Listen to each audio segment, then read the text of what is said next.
தற்போது கிடைத்திருக்கும் முக்கிய செய்தி. பொதுக்கூட்ட உரையில் அதிமுக பொதுச் செயலாளர் எடப்பாடி பழனிசாமி என்ற பெயரை பயன்படுத்தாமல் உரையை நிறைவு செய்தார் முன்னாள் அமைச்சர் செங்கோட்டையன்.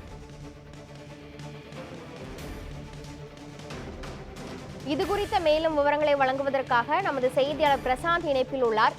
பிரசாந்த், பொதுக்கூட்டத்தில் வைக்கப்பட்டுள்ள கட் அவுட்டில் எடப்பாடிக்கு இணையாக செங்கோட்டையின் படமும் இடம்பெற்றிருக்கிறது. இதன் பின்னணி என முழுமையான விவரங்கள் என பதிவு பண்ணுங்க.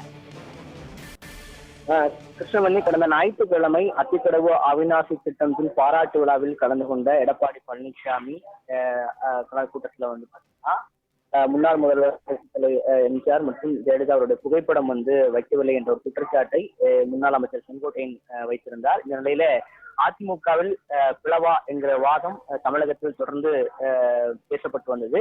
இந்த நிலையில் இன்று காலையில் அதிமுக ஈரோடு இருக்கக்கூடிய கோபிச்செட்டிப்பாளையத்தில் முன்னாள் அவருடைய அதாவது செங்கோட்டையனுடைய ஆதரவாளர்கள் மத்தியில் அவர்கள் ஒரு ரகசிய கூட்டம் என்பது நடந்து கொண்டிருப்பதாக செய்திகள் வந்த நிலையில இன்று மாலை இதற்கு ஒரு நடந்த பொதுக்கூட்டத்தில் என்ன பேச போகிறார் என்கிற ஒரு வாதம் எதிர்பார்ப்பு என்பது தமிழகத்தில் இருக்கக்கூடிய ஒட்டுமொத்த அரசியல் விமர்சனத்தில் எதிர்பார்ப்பு என்பது இருந்து வந்த நிலையில ஈரோடு மாவட்டம் கோபிச்செட்டிப்பாளையம் தொகுதிப்பட்ட, அதாவது செங்கோட்டையன் வெற்றி பெற்ற அந்த கோபிச்செட்டிப்பாளையம் தொகுதியில் கரட்டி பாளையம் என்கிற ஒரு பகுதியில அதிமுகவுடைய எம்ஜிஆருடைய பிறந்தநாள் பொதுக்கூட்டம் என்பது நடைபெற்றது. இந்த பொதுக்கூட்டத்துல தற்போது அந்த முன்னாள் அமைச்சர் செங்கோட்டையன் பேசினார்.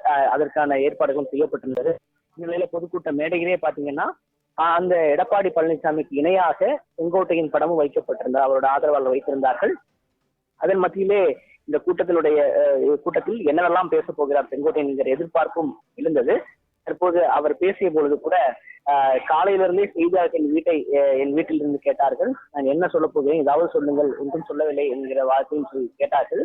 ஆனால் நான் சிக்கவில்லை, இத்தனை வருடம் இந்த தலைவருடன் பயணித்தவன், செய்தியாளர்களுக்கு எதுவும் கிடைக்காது என்ற வார்த்தையெல்லாம் சொல்லிவிட்ட பிறகு சில முக்கிய அடுக்கடுக்கான நடந்த 2 நாட்களாக அதிமுக நடக்கக்கூடிய ஒரு வாதத்திற்கு ஒரு முற்றுப்புள்ளி வைக்கின்ற பல்வேறு விஷயங்களை அவர் சொல்லியிருக்கிறார். குறிப்பாக எத்தனையோ வாய்ப்புகள் வந்த போதும் இயக்கம் ஒன்றுபட வேண்டும் என செயல்பட்டவர் நான், என்னை சோதிக்காதீர்கள், இதுதான் எனது வேண்டுகோள் என்ற ஒரு வேண்டுகோளையும் அவர் வைத்திருக்கிறார். செங்கோட்டையன் எவ்வளவு காலமாக கட்சியில் இருக்கிறது என்பது அனைவருக்கும் நன்கு தெளிவாக தெரியும். தமிழகத்தில் பல இடங்களில் எம்ஜிஆருடனும் ஜெயலலிதாவுடன் அவர்களுடன் பயணித்து தேர்தல் சுற்று பயணத்தில் நான் ஈடுபட்டிருக்கிறேன். தமிழகத்தில் யார் யார் எங்கிருக்கிறார் என்பதெல்லாம் எனக்கு தெரியும் என்கிற வார்த்தையை அவர் பயன்படுத்தியிருக்கிறார். குறிப்பாக இந்த வார்த்தையெல்லாம் கடந்த அத்திக்கடவு அவிநாசத்தின் போது பேசிய வார்த்தைக்கு பதிலாக இன்று காலையில் அவருடைய வீட்டிற்கு போலீஸ் பாதுகாப்புலாம் போடப்பட்டிருந்தார்கள். ஆனால் நான் அந்த போலீஸ் பாதுகாப்பும் கேட்கவில்லை, அவர்களே போட சொன்னார்கள் என்ற வார்த்தையும் சொல்லியிருந்தார். அதற்கு பிறகு கோட்டைக்கு வர வேண்டும் என்று சொன்னால் செங்கோட்டையினை சுற்றி வருகிறார்கள் என்கிற ஒரு பெரிய ஒரு வாழ்க்கையை அவர் வைத்திருந்தார்.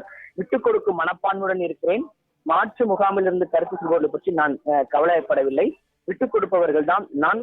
43 ஆண்டுகள் அரசியல் வாழ்க்கையில் தவறான ஒரு வார்த்தையை கூட நான் பயன்படுத்தியதில் இதுதான் வரலாறு என்று தொண்டர் மத்தியில் பேசினார். பல்வேறு பணிகளை அம்மாவுடன் இணைந்து செய்தோம், எதை கொடுத்தாலும் வெற்றிகரமாக செய்பவன் செங்கோட்டையன் என அவர் ஜெயலலிதா பாராட்டிய ஒரு ஆடியோவை அந்த மேடையிலேயே போட்டி காமித்தது இன்னும் ஒரு அதிக கவனம் செலுத்த விஷயமாக பார்க்கப்படுகிறது. குறிப்பாக அந்த ஆடியோவை ஒரு நிர்வாகியை வரவழைத்து அந்த ஆடியோவை போட்டு காமிகள் என்று சொல்லும் பொழுது ஜெயலலிதா அவர்கள் பொதுக்கூட்ட மேடையிலே செங்கோட்டையனை பாராட்டிய அந்த ஆடியோவை போட்டு காமித்தார். இதுதான் என்னுடைய நான் பயணித்த அந்த பாதை என்கிற வாழ்க்கையை அவர் வைத்திருந்தார். இன்றைக்கு நான் தொண்டன், எப்போதும் தலைவன் என்று நான் சொன்னதே இல்லை. ஜெயலலிதா அசைவில் புரிந்து கண்ணசைவில் புரிந்து செயல்பட்டவன் நான் என்ற வாயத்தில் சொல்கிறேன். திமுக என்ற ஆட்சியில் இருக்கிறது, பல்வேறு இடர்பாடுகள் வழிகள் சோதனைகள் சந்தித்துக் கொண்டிருக்கின்றோம். மீண்டும் தமிழகத்தில் தொண்டர்களோடு தொண்டராக இருந்து பணியாற்றுவோம் என அவர் பேசியிருக்கிறார். நான் என்றும் தலைவனுக்காக ஆசைப்பட்டு தொண்டனாக செயல்படுகிறேன் என்கிற ஒரு வாதத்தையும் அவர் இந்த பொதுக்கூட்ட மேடையில வைக்கிறார். கிட்டத்தட்ட இந்த கூட்டத்திலே சொல்ல வேண்டும் என்று சொன்னால், எனக்கு எந்த தலைவனாக நான் ஆசைப்படவில்லை, தொண்டனாக இருந்தே செயல்பட ஆசைப்படுகிறேன் என்ற ஒரு வாதத்தையும் வைத்து அவர் தொடர்ந்து பேசியிருக்கிறார். குறிப்பாக நான் ஏற்கனவே குறிப்பிட்டது எத்தனையோ வாய்ப்புகள் வந்த போதும் கூட இயக்கம் ஒன்றுபட செயல்பட்டவர் என்கிற ஒரு வாதத்தையும் அவர் வைத்திருக்கிறார் என்பது நாம் கவனிக்கக்கூடிய விஷயமாக பார்க்கிறோம்.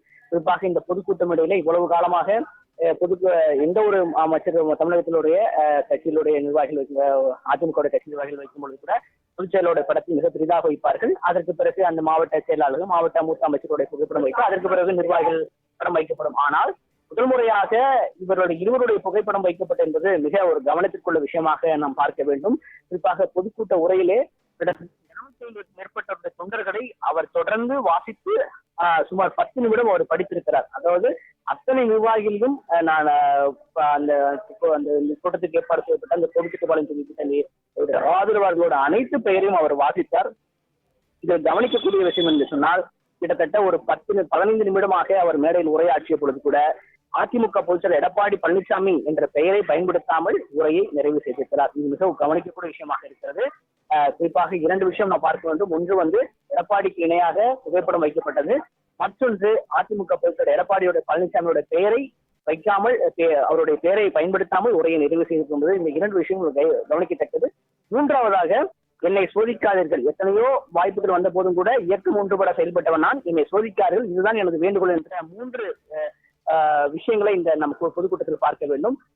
குறிப்பாக கடந்த 3 நாட்களாக அதிமுகவில் பிளவுரா என்கிற வாதத்தை ஒட்டுமொத்த தமிழகமும் பேசிக் கொண்டிருக்கக்கூடிய சூழல்ல தற்போது இந்த செங்கோட்டையனுடைய பதில் என்னவாக இருக்கிறது, அவருடைய வார்த்தை என்னவாக இருக்கிறது என்பதெல்லாம் ஒட்டுமொத்த ஊடகங்கள் எதிர்பார்த்த நோக்கத்துல இப்படிப்பட்ட பல்வேறு அந்த அதுக்கு விடை சொல்லும் விதமாக செங்கோட்டையனுடைய வார்த்தை என்பது நாம் ஒட்டுமொத்தமாக உன்னிப்பாக கவனிக்க வேண்டும்.